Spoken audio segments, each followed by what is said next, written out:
What's up, weirdos and haters? It's Hardison. In the last video, I didn't have enough time to talk about my past relationships, so now here I am. So let's say there are like two top exes. One is Angel and one is Patrick. They're both American. They're both light-skinned. Can I call them light-skinned? So Angel, I dated him when I was 22 or 3, and I think he is 1 year old younger than me. How I met him. I was working at Two Dogs. There was this guy who had a huge crush on me, and Angel was his friend. And Angel is a guy who has zero facial expression. He never smiles. He doesn't really talk. He only talks when he orders. That was already new to me because literally everyone was trying to ask me out and flirt with me when I was working, and he was the only one person who didn't try to do that. And he's handsome too, and he was jacked. Angel's friend, he was dragging him to Two Dogs where he used to work almost every weekend. So I was seeing them every weekend, and one night he was there, and then I was having a really bad night, and when I was about to leave, I was literally, like, my tears, like, literally, like, here. It was coming up right over here. And then he looked me in the face and he talked to me for the first time, how's life? And I fucking teared up like a psychopath. If you say how's life to a girl, if she starts crying, that's some creepy shit going on, you know? He was clearly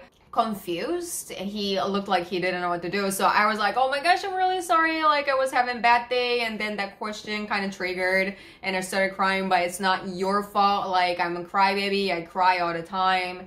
And it was just a bad timing. I'm really sorry. My life sucks, by the way. I hope you enjoy your dinner, blah, blah, blah. And we actually exchanged Facebook. I actually wanted to apologize to him, like, later when I'm feeling better. So I went straight home and I messaged him like I was really sorry for like crying. Suddenly too much shit was going on at work and my personal life is always fucked up, so I just cannot handle it sometimes. And he was like, oh, it's totally fine, that happens, I understand. Like, he didn't freak out, and I was like, this guy, so nice. That's how we started to learn about each other and then started dating. And several months later, I had to move to California for school. He also had to move to Virginia for work. So when I was in California, he told me that he wants to visit California before he goes to Virginia. I was like, yeah, sure. How long they're gonna stay? And he was like, I don't know, like a week, few weeks, blah, blah, blah. And I was like, okay. We're gonna stay at a hotel because I got like 2 roommates. He was like, can you look up hotels? And I was like, yeah, sure. Everything was fogged. There was no details for the plan. And I am a control freak who has OCD. I'm pretty organized. So that kind of drove me crazy. And I thought about looking up on hotels.com, and then it says, what date? And I was like, I realized, oh shit, I've been asking this question to him all the time, but he never gave me the exact date. I snapped. Other small things were piled up already, and then like, that was the last piece. And then like, it explodes, and I was like, I can't do this anymore. Like, I was crying already, like, I was so stressed. Like, you never give me any details about anything, and why are you telling me to look up hotels? What's the point? Maybe he just wanted to know how much it usually costs and things, but you know, everybody knows price range changes, depends on what date you're going to stay. I was really upset. I was just like, I can't do this anymore. I can't stress myself like this anymore. I'm gonna break up with you. That was really extreme action. I was also paying for the hotel too. So like,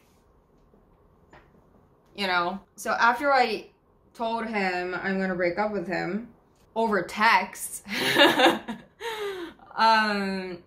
yeah, I was crying so hard. My roommates were freaking out, like, are you okay? And I was like, I just broke up. A few days later, he sent me photos of his notes, which turns out to be a schedule of us in California. I teared up, like I just couldn't. That time, Blackbear's IDFC was a huge hit inside me, at least. And then I was repeating the song over and over again. Like every time I listen to the song, I feel like that's exactly what Angel was thinking about me. I was in huge depression when I was in California.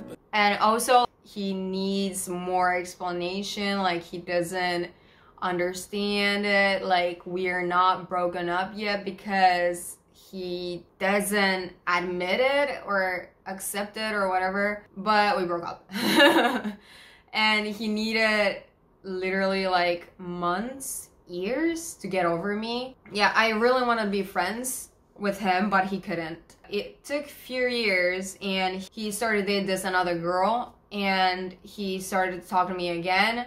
Like, you know, he finally got over me. He can see me as a friend now. That was a huge relief for me because he's really a nice person. I care about him, of course. I didn't want to be a dark spot in his life. So yeah, it was cool. We are cool still. Actually, nah, I shouldn't talk about this. The most important thing is I am the bad guy. Angel is an angel. He is a really nice, kind, and sweet person. Yeah, I think that's it.